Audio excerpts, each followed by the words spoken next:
o professor lotado no Departamento de Exatas e Tecnológicas, e ele vai falar um pouco aí do título A Necessidade da Ensinagem da Física Quântica na Educação Básica. Ele é formado, a graduação dele em Física, né? Ele é bacharel em Física pela Universidade Federal de Viçosa, possui aí o mestrado e o doutorado em Ciências na UFMG, Universidade Federal de Minas Gerais, e na área de Física e Estatística. Tá? Atualmente ele está bem ligado aí na área de ensino, né, nesses últimos anos, e é inclusive o coordenador aí do curso de mestrado profissional de ensino que a gente tem na nossa área. Bom dia a todos, né? Vamos ver aí se a gente consegue passar um pouco da ideia da mecânica quântica, que aí parafraseando a professora Cristina, né? Ninguém aprende mecânica quântica, a gente se acostuma com ela, né? Então a professora Cristina e Sandra Jorge, que são da área, né? Sabe que a gente estuda mecânica quântica na graduação, na pós-graduação, depois trabalha com ela um tempo muito grande, e aí a gente vê que realmente você não consegue aprender, e isso espero que isso fique claro no nosso bate-papo, né? Gostaria de agradecer o professor Caetano, né? Que a gente, nas conversas nossas de corredor, a gente sempre conversando, e Caetano perguntando, e o doutorado em Física Quântica? Eu falei, um doutorado em Física Quântica não seria um doutorado em Física Quântica, seria um doutorado em Filosofia. Que aí o cara iria focar nas interpretações da mecânica quântica, que são várias. Então isso é importante falar, que existem várias interpretações da mecânica quântica, não uma só. Então os físicos adotam, em quase sua maioria, a interpretação de Copenhague, né, que a gente vai falar um pouco aqui, mas existem outras.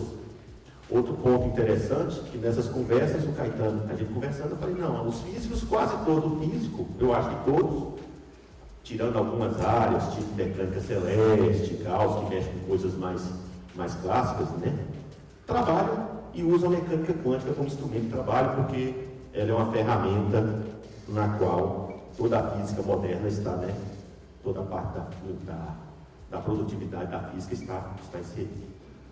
Eu coloquei aqui um despretensioso seminário e depois eu coloquei um bate-papo justamente por isso, que eu quero que a coisa seja o mais leve possível, para atender um público mais amplo possível.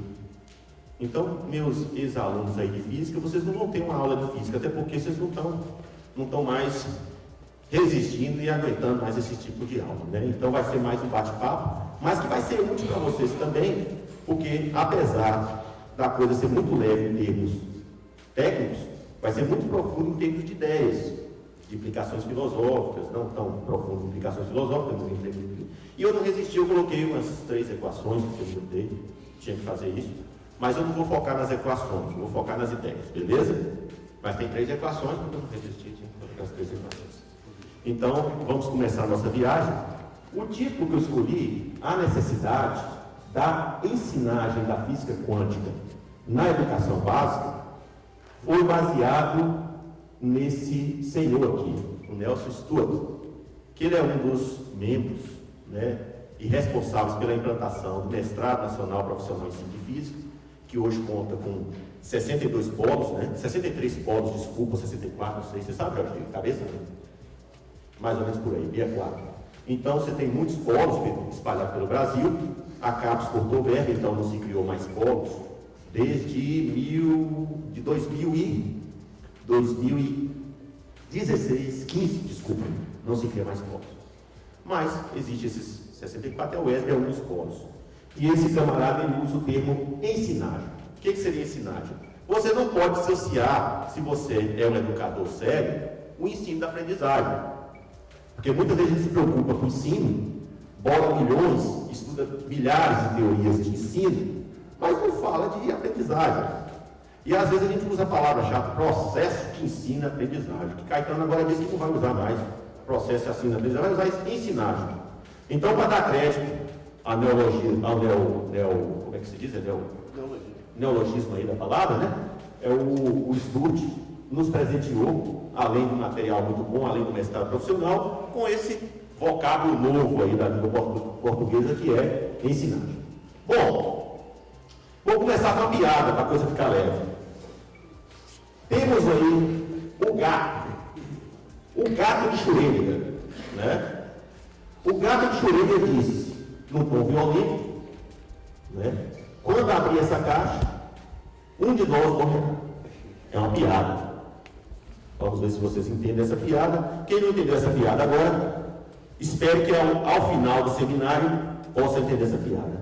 Outra piada, procura-se o gato de Schrödinger, vivo e morto. Não é vivo ou morto, não. É vivo e morto. Ele é o que? Um zumbi? O que é esse gato? É um zumbi? Né? Não sei, vamos ver aí. Se essa piada, né, Pedro? Você quer dar informação quântica aí? Me corrija se eu falar alguma besteira aí em termos de computação quântica, coisa do tipo, que nós vamos falar um pouco. Vai ser uma viagem longa. Aí você me corrige, pode corrigir no feito dos outros, não faz mal. Isso aí foi aluno nosso e agora já está voltando aí para ensinar a gente. Não, Cruzeiro? Cruzeiro, então, tá. Bom, começaremos com uma pergunta.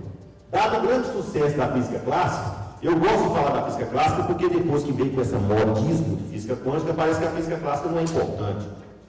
Então eu gosto de falar da física clássica. Ela é importante e ela está no nosso dia a dia. Então eu coloco. Dado o grande sucesso da física clássica, por que deveríamos estudar a física quântica? Bom, a física clássica é bem sucedida. Olha lá, sucesso. Isso é um sucesso. Para nós físicos é sucesso. Você consegue prever onde o caminhão vai se romper, dependendo aonde o trem bate, se o caminhão vai fazer um giro, dependendo do impacto que ele recebe. Tudo isso, perante a física clássica, é previsível. Então, para nós é sucesso, previsibilidade, é sensação de poder. Quem não gosta de ter sensação de poder? Coisa boa, né? Então, a clássica nos traz isso. Também, se você quer fazer uma baliza, você utiliza a física clássica, a mecânica de Newton. Quem não sabe fazer baliza, vide aqui. Né? Olha lá. Movimento rotacional aplicado. Está ali. Uma baliza bem feita. Você vem. Ó. Que coisa linda. Ó que sucesso. Pronto. Isso nós estamos olhando para o lado externo do carro. Mas a física clássica também garante uma grande previsibilidade na parte interna do carro. Uma caixa de marcha, você quer passar uma marcha, papapá. Ah, não, mas hoje é câmbio automático. Mas usa isso mesmo.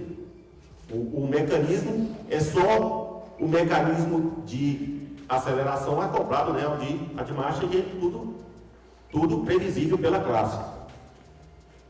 Estão me ouvindo aí atrás? Tudo bem? O próprio motor usa termodinâmica, né?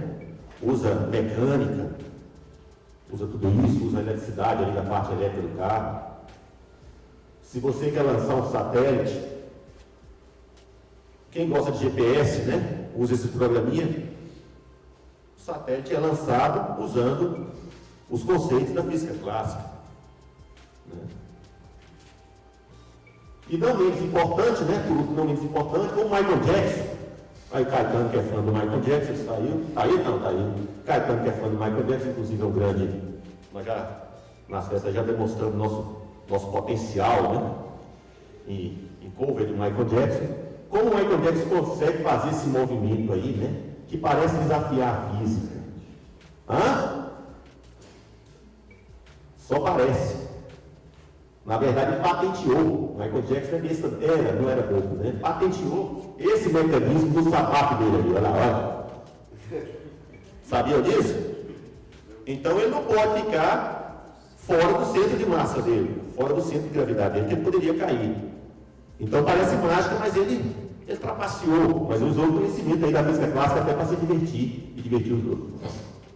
O sucesso é tamanho que quando algo dá errado, o problema não é da física clássica. Né? Por exemplo, ponte do Rio Capão. Por que a ponte caiu? Alguém sabe por que a ponte caiu? Ressonância. O que é ressonância? Elas começaram a receber uma brisa, um vento, uma determinada frequência. Elas começaram a oscilar nessa frequência e foi adquirindo a energia do vento, adquirindo a energia do vento que estava na frequência, como se fosse um empurrar de balanço. E a amplitude foi aumentando, ela foi oscilando cada vez numa amplitude maior até que rompeu, colapsou, caiu. Então foi erro da física clássica? Não. Foi um erro de projeto. Não se levou em conta todas as variáveis. Desprezou-se a ressonância do vento. Aqui, satélite dos portugueses com os brasileiros. Coisa linda. Caiu. Foi lançado da China, caiu. Dizem que foram chineses, né? Dizem que foram chineses. Mas não foi erro da física clássica. As equações de Newton estão lá, bonitinhas. Se você calcular direitinho, ele vai subir. Esse enorme sucesso da física clássica, a mecânica clássica, né? O eletromagnetismo e a termodinâmica, levou Lord Kelvin, né, a comentar na conferência na Real Society de Londres em março de 1900, ou seja, iniciozinho do século passado. O que o Kelvin falou, Lord Kelvin falou? Ele falou o seguinte: não há nada mais a descobrir em física. Ó. Acabou. Vocês estão todos desempregados. Não há nada para descobrir. No céu azul da física clássica, existe apenas duas nuvens a serem divididas. Esse camarada aí falou, olha, no alto da sabedoria das suas barbas. Ele falou essas duas coisas. E aí, um exemplo brasileiro, né? Já que eu coloquei o satélite ensino brasileiro, vamos colocar um exemplo aí que deu certo, né? Inclusive ela não cai e ela oscila. Ela tem amortecedores ali para controlar essas vibrações que a ponte de Rio-Niterói sofria. Então aí o grande sucesso da física clássica, para que a gente vai estudar a física quântica, já que ela tem um grande sucesso? Tem um porém, as duas nuvenzinhas. Toma cuidado com as nuvenzinhas. Quando sua mãe fala assim, leva o guarda-chuva, menino. Leva o guarda-chuva, minha filha. Aquelas nuvenzinhas que as mães às vezes prevê, o Kelvin não preveu. O que aconteceu com ela, as duas nuvenzinhas? Um fracasso da experiência de Michael Moore, né? Ao medir a velocidade da luz através do éter em direções perpendiculares, eles acreditavam que o universo era preenchido com uma matéria invisível, transparente, muito tênue, que permitia que a luz passasse e a Terra se movesse, mas ao mesmo tempo mais rígida que o aço, né? Tinha essas coisas todas do éter, eles acreditavam nisso. Exemplo aí de como a coletividade científica também pode se equivocar. Então, fez a Terra se mover numa direção e outra para ver se mudava a velocidade da luz nesse meio conhecido como éter. É uma nuvem. A outra, a dificuldade em explicar a distribuição de energia na radiação de um corpo aquecido. Você aquece um corpo, por exemplo, você começa a aquecer, você não vê nada, mas ele está quente. Você põe a mão no ferro, em cima de um ferro, você vai ver, do lado do ferro, você vai ver que ele está, você sente as ondas de calor, né? Aí você começa a esquentar mais o espeto, por exemplo, ele fica vermelho. Se esquenta mais, ele fica laranja. Mais um pouquinho amarelo. Mais um pouco, né? E outras cores. Então você teria um espectro de energia irradiada por esse corpo aquecido, que depende da temperatura do corpo. Isso ninguém sabia explicar. E aí, essas duas nuvenzinhas se transformaram em tempestade. Beleza, né? Se transformou em grande tempestade, as duas nuvenzinhas. A primeira nuvenzinha não é tema desse seminário, mas a gente vai falar dela porque é importante. Foi dirimida com a teoria da relatividade de Einstein, que é um grande pilar da física contemporânea. A segunda nuvenzinha, a dificuldade de explicar a distribuição de energia da radiação no corpo aquecido, porque a teoria clássica, quando você fazia as contas, ela previa um resultado totalmente diferente dos resultados experimentados. A diferença era tão grande que deu o seu nome para isso, catástrofe do ultravioleta. Porque quando o comprimento de onda diminuía, né, na região do ultraverde, abaixo do violeta, né, ou acima do violeta, como vocês preferirem. Se você está falando de frequência, acima do violeta, eu falo comprimento abaixo do violeta. você tinha uma discrepância dos dados experimentais com a teoria vigente na época, que era a teoria calculada pela eletrodinâmica de Maxwell, a termodinâmica, né? Uma teoria clássica. Só foi dirimida com a ajuda de um cara chamado Max Planck. Ele fez uma coisa audaciosa desesperadamente. Por que ele fez isso desesperadamente? Ele propôs a quantização da energia. A energia era trocada em pacotes. Ele não quis aceitar. Ele relata na biografia dele, fala assim, né? Um ato de desespero. Eu fiz um ato de desespero. Ele tentou quantizar a matéria. E aí esse resultado dele acabou estimulando outros resultados. Mas não vou falar que é igual. Por exemplo, aqui a gente tem a luz. O Einstein, em 1905, né? Depois do Planck, foi em 1901, se não me falha a memória, foi isso? 1900. Logo depois. E Einstein, em 1905, publicou. Aí o Einstein propôs uma outra hipótese radical. Falou que a luz era constituída de sementinhas, de pacotes, chamadas fótons. Como é que ele usou isso? A ideia era o seguinte: o povo não conseguia explicar corretamente por que quando a luz incidia com determinada energia, com determinada cor no metal, era injetado elétrons com determinada energia. Ninguém conseguia.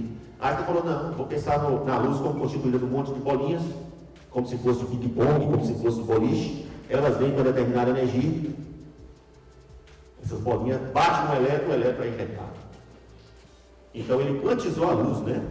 Foi uma outra revolução aí da física quântica. Bom, sabemos agora, uma pausa aqui para respirar, né?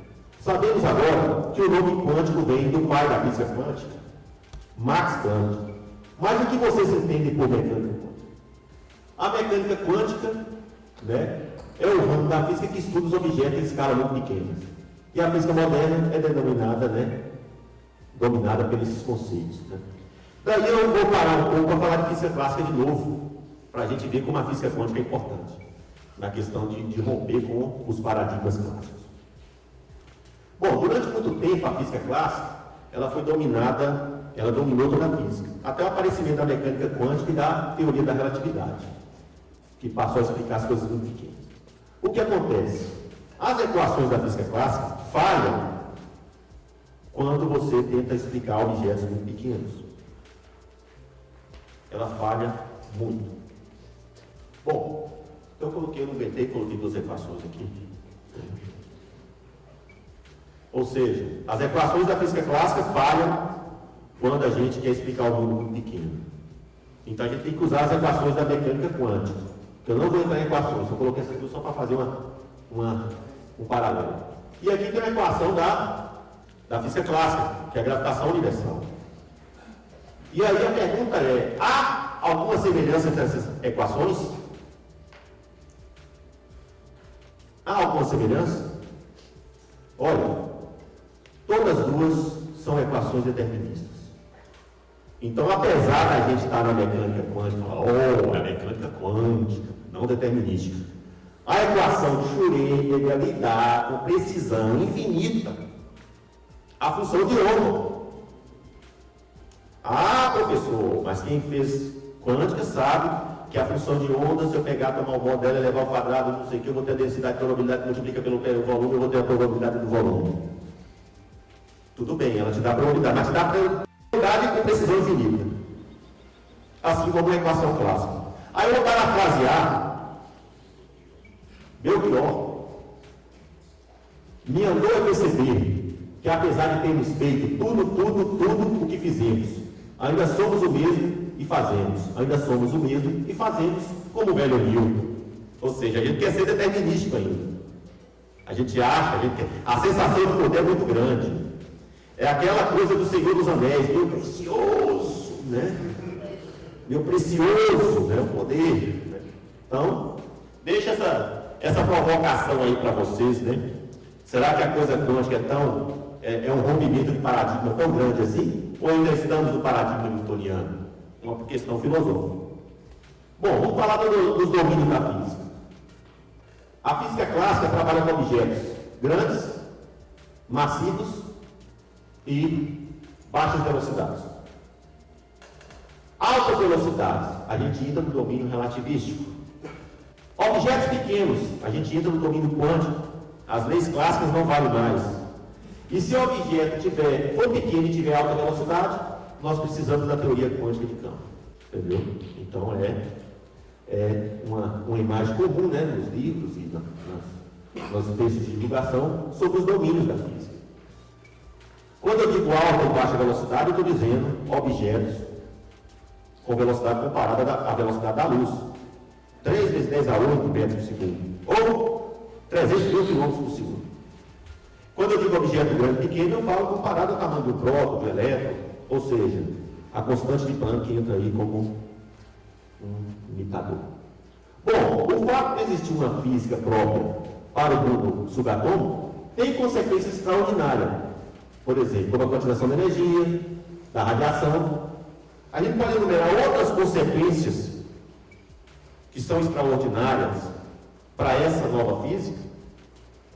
Eu gostaria de enumerar algumas. A gente não consegue esgotar todas aqui. A física quântica, ela tem consequências maravilhosas. Mas eu vou enumerar algumas para a gente ficar com gostinho de quero mais e sair correndo atrás de mais conhecimento, né? Alguns vão ser enumerados. Vou começar pela mais, que eu acho fundamental de todas, dualidade de outra partícula. Na escala macroscópica, ou seja, no mundo clássico, há 2 tipos, né, de fenômenos: ondas e partículas. A gente resume assim, resumindo grosseiramente. As partículas ocupam um determinado lugar no espaço, seguem trajetórias bem definidas, transportando massa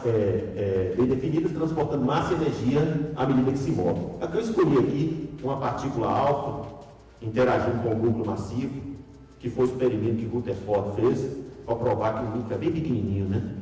O núcleo é um carocinho de ervilha e os elétrons estão no campo Lomantão ali, né?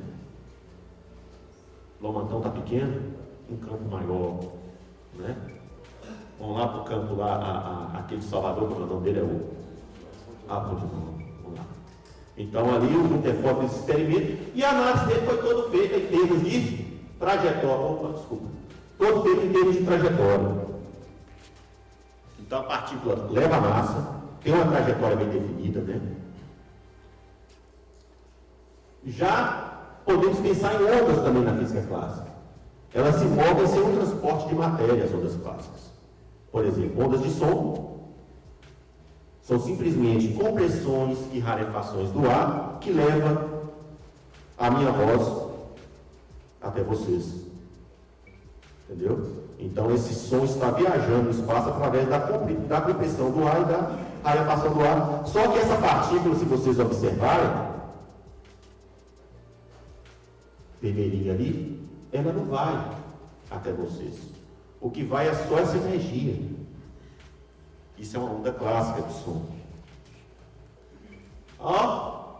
E as ondas do mar? O surfista pega uma onda do mar? Não. Quando o surfista pega a onda, ela já está transmitindo matéria. Aqui não é onda. A onda do mar só vai existir em alto mar. Porque ali, o surfista pegou a onda quando ela quebra. Aí ela deixa de ser onda no sentido físico. Aí é um transporte de matéria. Então as ondas do mar é um movimento circular, bonitinho, olha lá, as partículas. Outros exemplos aí, de ondas do mar. E aqui, uma forma de você visualizar melhor, né? Você pode amarrar aquelas latinhas de refrigerante. Né? Eu ia falar de cerveja, mas eu ia fazer apologia então, de refrigerante. Né? É melhor cerveja, refrigerante faz mal. Aí você tem aí essa questão aí da visualização. As ondas podem ser também eletromagnéticas, são ondas que não estão ela não tem necessidade de meio material para se propagar. Exemplo, as ondas de rádio, quando você fala no celular, né?